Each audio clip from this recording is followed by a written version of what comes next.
Hello, hello, hello, guys. Hello. Green of faces. We've got a thorn here and a whole bunch of roses this side. So I'm sorry I've got to water down a little bit for you all. But it's nice to have a full room. How are you girls doing? Good Monday. Good start to the week. It is, and it's another short week. It's a busy week, which is great. Last week of March, can you believe it? And obviously Easter is around the corner, and that's exactly what today's session's all about. We've got 4 days until the Easter weekend, which is always a special one because Harry was born on Easter. Obviously, it changes every year. Oh, really? But, he was an Easter bunny baby. So it was a for us. But obviously about family and friends and spending time together, and food's at the heart of that as well. But I think we just want to sort of use this opportunity today to talk through some ideas about sort of keeping things balanced, sort of staying on track, some ideas, and look at it in two different ways. One of them, and I'm very lucky to have both of you with me today. And in a while, I'll leave it all up to you guys. But Tony has put out an epic recipe pack. If you haven't seen it yet, I'm going to post it into the comments now. If you haven't downloaded it, some beautiful recipes. And she's going to talk through them, or a couple of them, and what her kind of idea of a nice Jeff Easter will look like. And you guys can download it and have a crack at some of those. There are two things that at least are on my menu this week, and the first one is the hot cross bun little breakfast, and the pickled fish, which is beautiful. And the feedback we've had already is that it's some of the best pickled fish people have ever had. So those anything out the water, you can go and pick up off the shelves, and it's pretty quick and easy as well. Tones, hey? Yeah. Doesn't take long at all. Lovely. So we'll go through a couple of those, and then Tash spends a lot of time and a lot of love in making things a bit better at home for the kids and the adults who are young at heart as well. So we'll go through some ideas that will hopefully you can do some Easter egg hunts or do some things at home and keep it exciting and fun, and some packs. And I've seen what it all looks like. Without it just being, the marshmallow eggs and white eggs hidden around, and there's just a sugar rush for the day, and there's maybe a slight getaway. Yeah, exactly. Yeah. So guys, swipe in, let us know who's all here, and we'll keep on top of the comments. Fire away. Obviously, we can have a bit of a chat as we go. But I think what Tones, you happy to kick us off, and we can have a look at some of the beautiful items that you've put together. Cool. Well, I mean, hot cross buns are definitely a weakness of mine, but I just figured if you eat a hot cross bun, you are okay for half an hour and then you're hungry afterwards. So we're all going to eat hot cross buns, let's be honest. So let's just make a meal out of it, and then they can keep us going until lunchtime. So the idea is to start your Easter weekend or Easter morning with the hot cross bun bake, which is kind of like French toast, but baked in the oven with hot cross buns, and then serve it with some extra yogurt and berries. And then it's a full-on meal, and it'll keep you going till lunchtime. Lovely. Let's bring that recipe up. I think Henny's got it there for us, and we can have a look at it. There we go. Yep, so hot cross bun, breakfast pudding. There's some orange zest in there. Just goes really well with all the spices, nice and warm.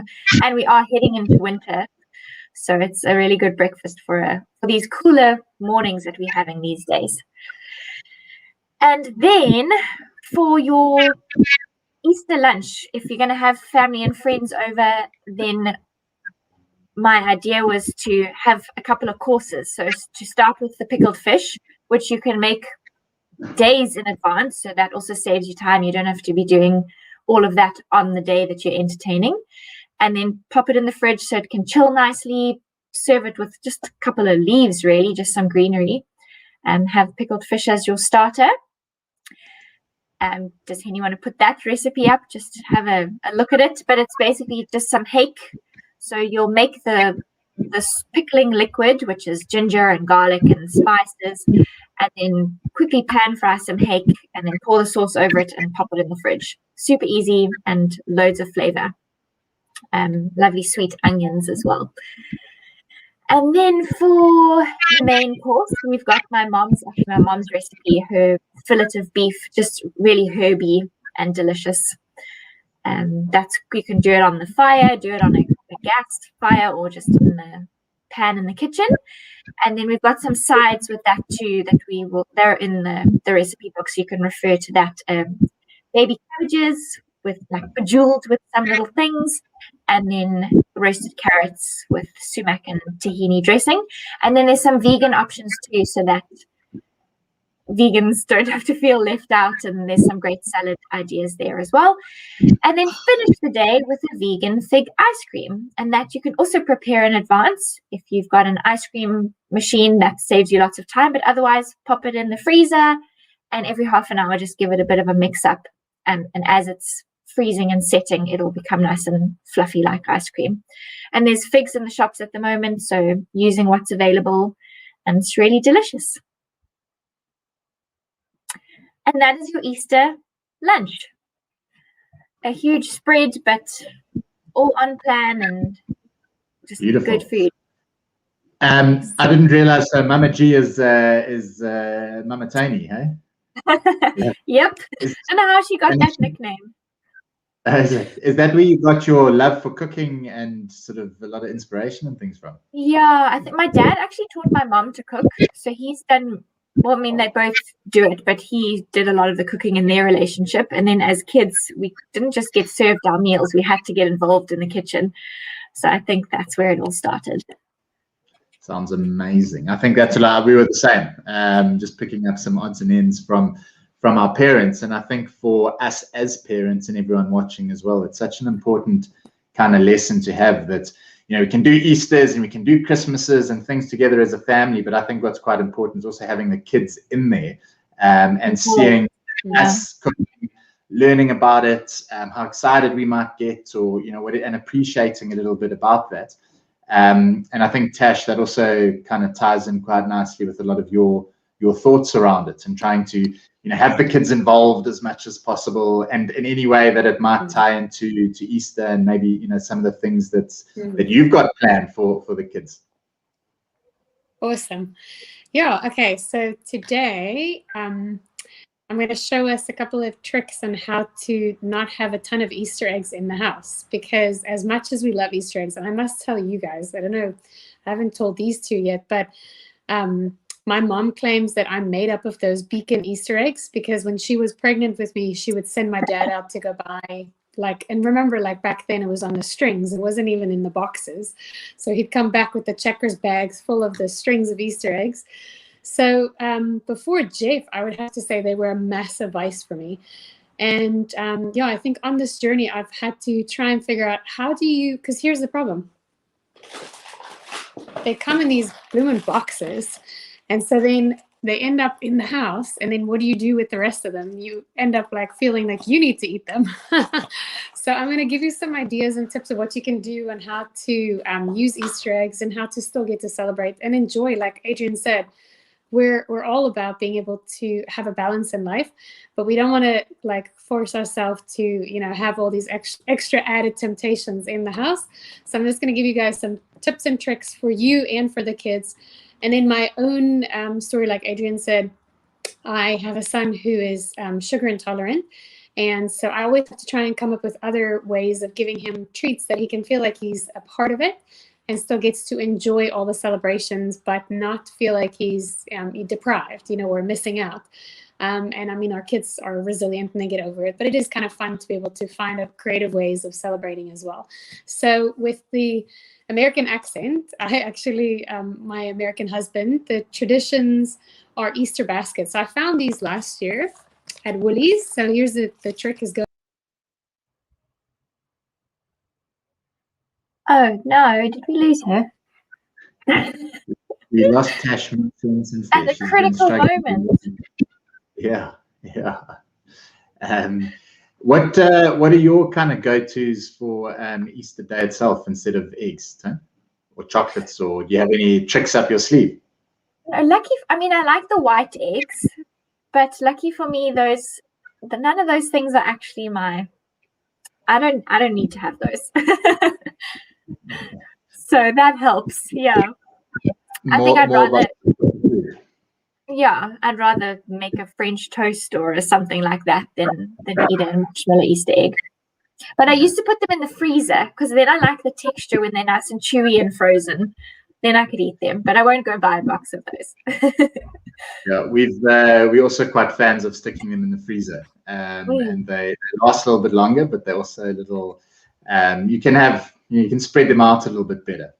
Which works for us. Yeah, Tash is back.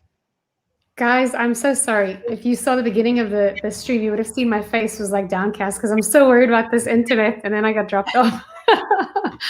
So I'm back.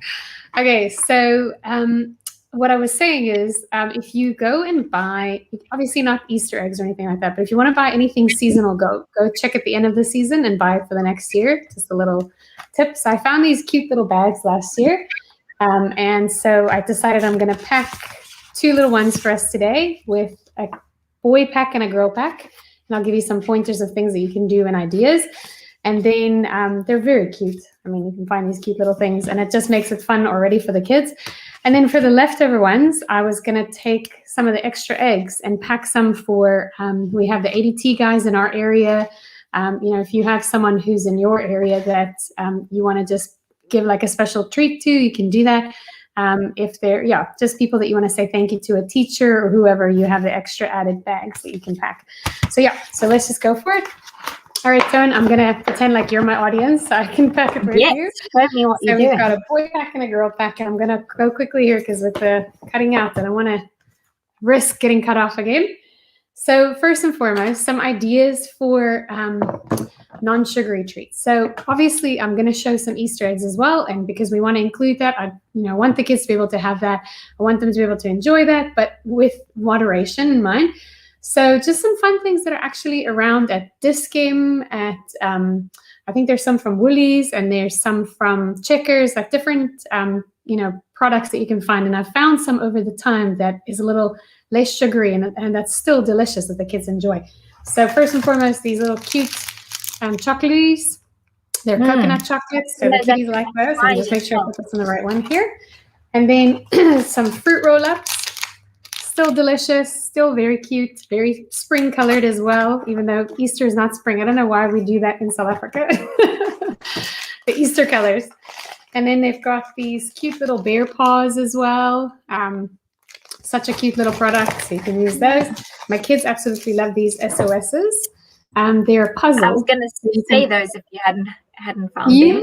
Yeah, they're puzzle, and you can pop them out, and it's a fruit strip is all it is. And the kids love that because it takes time for them to eat it. And there's like a little card in there that's an environmental learning experience for them as well. And then, normally we don't generally drink a lot of juice. So I thought like a special treat for them would be like a cute little juice boxy each that's themed. So they can have that. And then we've got some like moon melts. These are from Checkers. The Oh My Goodness range is from Checkers. I'm like totally giving sponsorship ideas here, but there we go. And then they have a little fruit gummy too that the kids love. So there you have a ton of treats already. And you can either pack them in the bag or you can actually hide them around so that they can go find them, like a little Easter egg hunt. And so then I wanted to give some other ideas. Now pretend that some of these are in here and some are actually off to the side to go and find.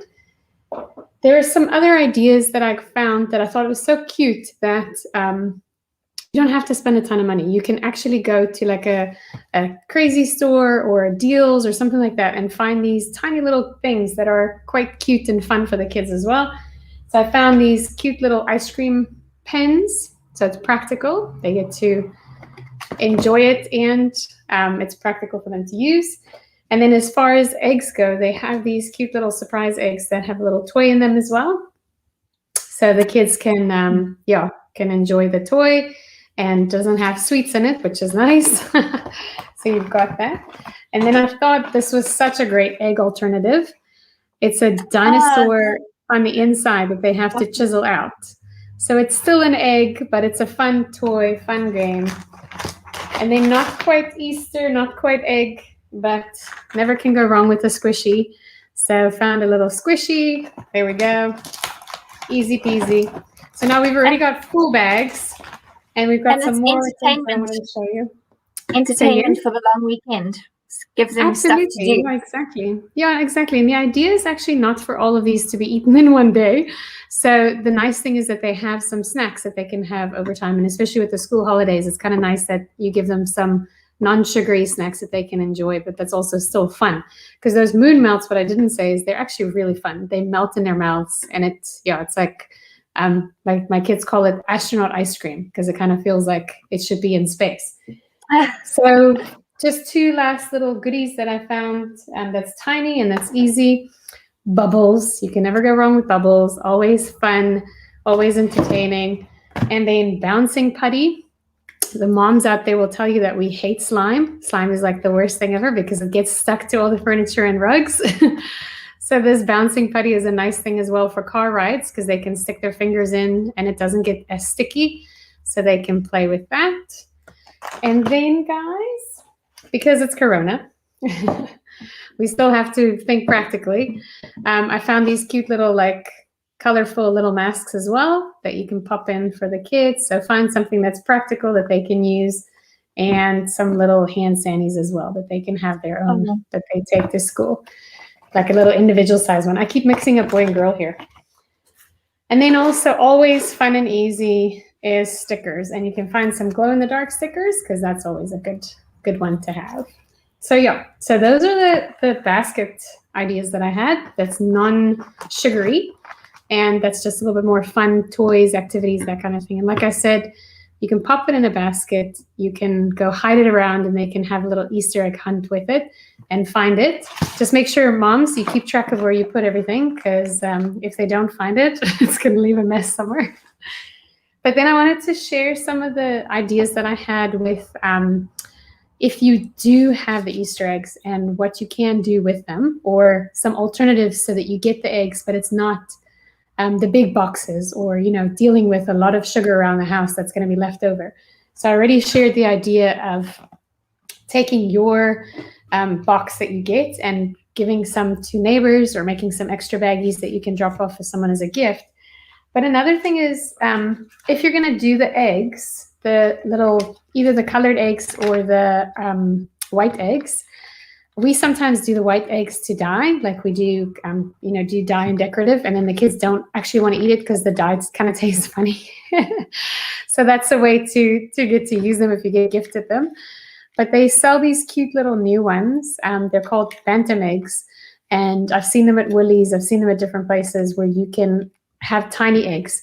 So it's just, if the kids are asking, can I have an egg? You can say, with a little bit less, like reservation, yeah, of course, because it's this tiny little thing that they can enjoy. And it's, just a little bit more compact. And in the same way, if you're going to do the lint bunnies, they come in this little 5-pack. I've already torn it off so that I could put some in the bags, but get the tiny packs. Like, instead of getting the big bunny, and instead of getting, a whole bunch of them, get this, put one for the kiddies, and then, give the others away, because who can resist the lint bunny? They're delicious. And then the other thing on the lint train is they make these tiny little eggs too. So same thought as the bantam eggs, that a smaller one is a little bit more portion controlled, so you can help your kids to make a choice to have one rather than feeling like they have to have a whole big one or a whole bunch of them. So so it just helps them to enjoy it for longer as well. And you can pop the extras in for a friend. And then the last tip that I had, because I was saying, like, the marshmallow eggs, make sure that you share those out, because I'm talking to myself when I say that. The other thing I found last year, and I think I found this at Pick and Pay or something, is you can find these cute little molds as well, like silicone molds. And then what you can do with that is either make a jelly, and you can get like a low sugar, a little less sugary jelly, that you can make a jelly mold for the kids, and that's a fun little treat. And the grown-ups would love that too. But what we did this year is we took white chocolate and just put a little bit of color dye in them, and made these little bunnies like this. And then if you put these in the fridge, they're really hard to eat because they're very, very hard. It's hard chocolate. So it's not that easy. The hollow eggs, the hollow bunnies are a lot easier for them to eat. And then they end up eating more. And so these little bunnies are actually quite nice because they can just eat an ear and then feel like they can, pop it back in the fridge. And so, so it's just a nice little alternative to getting a whole bunch of sweets and sugar. And I think that's amazing. It for me. And I'm thinking food, but you could add some paint to their little gift packs and then just hard boil some eggs so that because you could poke holes and blow out the egg, but that's tricky. Yeah. So just hard boil some eggs and then they can paint on the actual eggs as another activity. Absolutely. Yeah. And that's what I was saying about those little white eggs too. That's another, if you find the white eggs, it's a nice little fun thing that you can do with that. And then they wouldn't want to eat it because it doesn't taste so great. Yeah. Amazing. Yeah. Caitlin says she'll need some vodka in her jellies. Oh, that can be arranged as well. That's for the adult Easter party. Yes. So yeah. Cool. I'm loving that you and I are doing this because you and I got to do the Christmas little holiday social season one. Eating. Yes. Yeah. We should have worn some bunny ears though. We missed our gap there. Oh, next time we'll plan ahead. Yeah. Awesome. Cool. Well, yeah, so guys, if you have any questions, let us know. I think Adrian has jumped off. So if you guys have any questions, let us know. And as always, if you have suggestions as well, like Toni just shared about the paint, please let us know because that's a really, really, as parents and as people in general, that maybe your auntie, uncle, a granny trying to navigate this and helping the kids to find some alternatives to the mountains of eggs. Because I don't know, Toni, if you've noticed, but over the years, it just seems like it's more and more. It's not like when we were kids, like I said, you used to get them on the string. Now it's a massive box that's in the house. And and it just keeps coming from everywhere as well. And I find that even at the schools, they do like a open table where they just pop the sweets on the table and the kids, go and help themselves. And it's actually super unhelpful because they just overdo it because, it's great and fun for the teachers, but then they send them home with the parents. So, jokes aside, it actually is something that I've noticed over the years that it's just gotten more and more that party packs are getting bigger, Easter, eggs are getting bigger, baskets are getting bigger. And it's just, we can help our kids to navigate that, to know that they can enjoy it, they can love it, they can own it, but that they don't feel like they need to overdo it. And like I said, the parents don't have to feel like they have to eat the leftovers if it's not in the house. Yeah. And so great plan to give them some tasty treats and then other stuff that's more activity and stimulating. Yeah, then they're still getting lots of spoils on Easter. There he is. Lovely. Tash, those ideas are epic. I think it's and some of the comments that are coming in here as well is like it's nice to have these alternatives because, like you just mentioned, we get sucked into all these other things, the market employees, and someone there was saying the Woolworths 50% sale after Easter. So, that's exactly when I bought this. Yeah, portions are bigger, more, and it doesn't tie in. But I think what's important is just being aware of it, and that's what these kinds of chats about. There always are alternatives. What else can we do? How can we be creative? How can we still have food part of it without being centered on it? So I think that was super useful, and I think a couple of people, if you rolled out your services of sending some boy and girl packs, that they take you up for this weekend. Side business, side hustle. But Tash, thanks so much for that. Toni, thank you for your beautiful recipes, for a bit of inspiration this weekend for everyone as well. And it's a special time, so we've got a nice long weekend to spend a bit of time in the kitchen, have a little bit of fun, share the love, cook from the heart a little bit, and then hopefully get the Easter egg hunts going that isn't just about chocolates and sugar. We can make it fun, entertaining in different ways. So go get those bags out and whip up some of Tash's ideas. It should be epic. It'll be cool. All right, guys, thank you very much. And to everyone who's checked in here, I don't think there are any more. If there are any questions, send them through. Esme is saying a friend of hers made sugar-free chocolate with little eggs. Sugar-free Jeff approved cake recipe, please. Lots of people have been asking about making their own hot cross buns, Tones. Particularly people who don't have access to them as much as we do in South Africa. Yeah, we can definitely do it. Yeah. But it's quite a process. It is. It's like a full day proving and kneading and yeah. That's why everyone just hops down to Woolies to get them instead, because it's a bit easier. But the chances are, if you make your own, you're going to burn the calories of eating it by making it. So it's win-win. You can come out even at the end of the day. Step count. An arm workout, yeah. Yeah. Pat's saying hot cross buns are her favorite as well.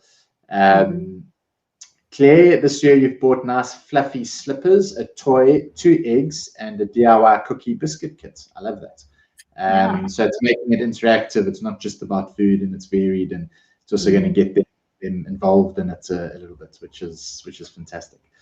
So come up with some new ideas, guys. I think maybe that's our Easter challenge to everyone: to see how you can think outside the box for yourselves and for your kids.